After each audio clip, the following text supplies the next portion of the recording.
د پوهنې وزارت مسؤلین وایي چې د پوهنې د کیفیت لوړولو په برخه کې به ځانګړي پروګرامونه پلي کړي.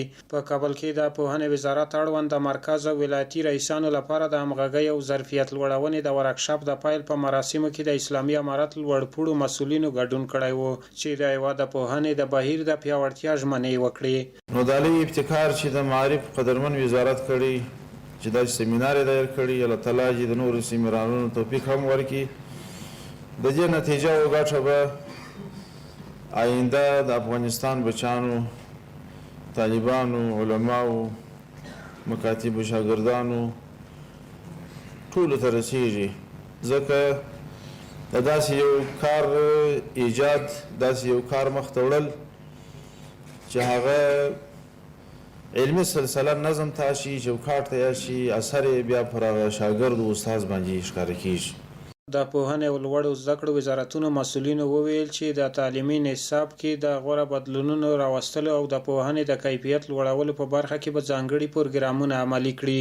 د معارف وزارت کوم مسؤلیت چې په غاړه لري چې هغه د ټولنې یا د جامعې په علم باندې سمبالول دي، هغه یقینا معارف مسؤلیت دا دی چې هغه ماشوم چې د ابتدا نه پر الف او ب باندې قدرت پیدا کوي تر هغه اندازې پورې چې د دې وزارت اجندا ده یا د دې وزارت په اصولو کې دي، تر هغې پورې د دغه ماشوم مسؤلیت زموږ او تاسو په غاړه ده.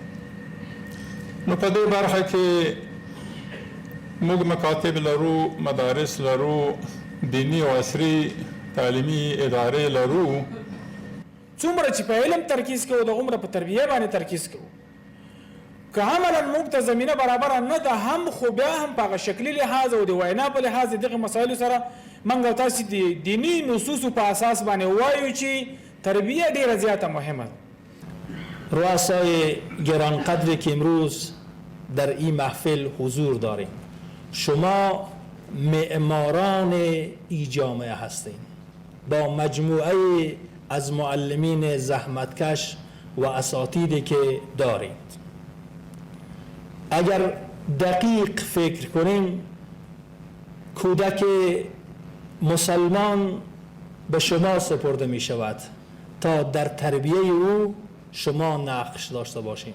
دغه سیمینار به تر راتلونکو 15 ورځو پورې په مرکز کابل کې دوام وکړي چې د پوهنې د کیفیت لوړولو په برخه کې به په نویو او پرمختللو لارو چارو بحثونه او معلومات سره شریک شي او په راتلونکو کې به عملي بڼه ورکړل شي.